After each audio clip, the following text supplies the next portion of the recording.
So dear students, करते हैं next question solve, that is question number 20। Question number 20 कह रहा है a particle is moving in a circle of radius 3 metre. तो एक particle है, वो 3 मीटर के सर्कल में मूव कर रहा है, ठीक है ना, जिसकी रेडियस 3 मीटर है। एंगुलर स्पीड दी हुई है हमको 2 रेडियन पर सेकेंड इन क्लॉकवाइज डायरेक्शन। तो क्लॉकवाइज डायरेक्शन में वो घूम रहा है।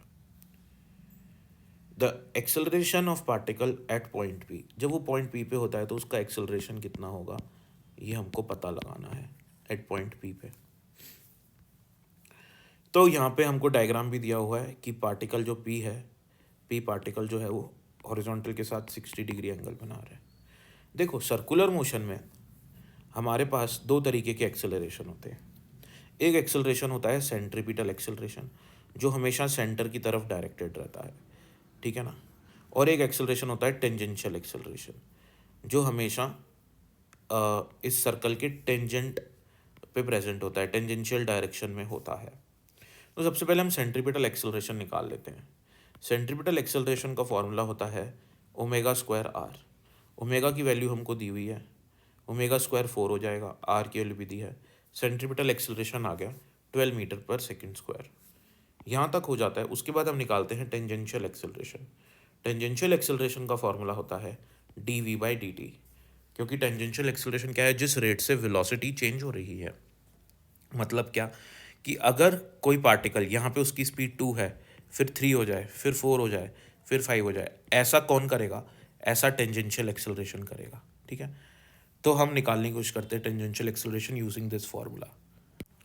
तो टेंजेंशियल एक्सेलरेशन को हम d v by d t लिखते हैं, और टेंजेंशियल एक्सेलरेशन को अल्फा आर भी लिख सकते हैं, क्योंकि हमको क्वेश्चन में ओमेगा गिवन है और आप देख सकते हो ओमेगा कांस्टेंट है, ठीक है। अल्फा क्या होता है, अल्फा होता है एंगुलर एक्सेलरेशन, अल्फा होता है एंगुलर एक्सेलरेशन। अब अल्फा का फॉर्मूला होता है D omega by d T, ठीक है। मतलब एंगुलर एक्सेलरेशन क्या है, rate of change of angular velocity, किस रेट से उसकी एंगुलर वेलोसिटी बदल रही है, वो अपन को अल्फा देगा, ठीक है। अब एंगुलर वेलोसिटी तो बदल ही नहीं रही है, क्योंकि एंगुलर वेलोसिटी तो एक कांस्टेंट है, हमेशा 2 है, 2 से 3 4 5 6 ऐसे नहीं हो रही। तो एंगुलर वेलोसिटी कांस्टेंट है, तो ओमेगा क्या हुआ आपका बेटा, कांस्टेंट रहा। अब किसी भी कांस्टेंट का आप डिफरेंशिएशन करोगे तो हमेशा क्या आएगा, जीरो आएगा। तो इसका मतलब अल्फा की वैल्यू क्या हो जाएगी, जीरो हो जाएगी।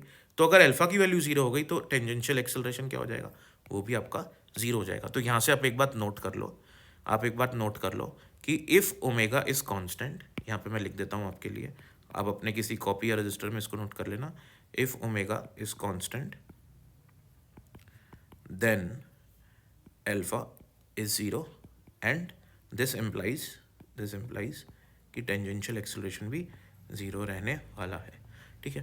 तो टेंजेंशियल एक्सेलरेशन आपका 0 हो गया, तो आपके पास सिर्फ एक ही एक्सेलरेशन है, और ये वाला जो एक्सेलरेशन इसकी डायरेक्शन होगी टूवर्ड्स द सेंटर। अब ये एंगल 60 डिग्री है, तो ये एंगल भी कितना होगा, 60 डिग्री, है ना। तो ये वाला कंपोनेंट हो जाएगा, अगर ये वाला कंपोनेंट आपके पास है 12, तो इधर आपका कंपोनेंट आएगा -12 cos 60 आई कैप, ठीक है, -12 cos 60 आई कैप। और नीचे आएगा, नीचे की तरफ है वेक्टर, तो -12 sin 60 जे कैप। तो यहाँ पे वैल्यू सब्स्टिट्यूट करेंगे, cos 60 की 1/2, sin 60 की √3/2, सॉल्व करके हमारा एक्सेलरेशन आ जाएगा ये। So this is the explanation for this particular question.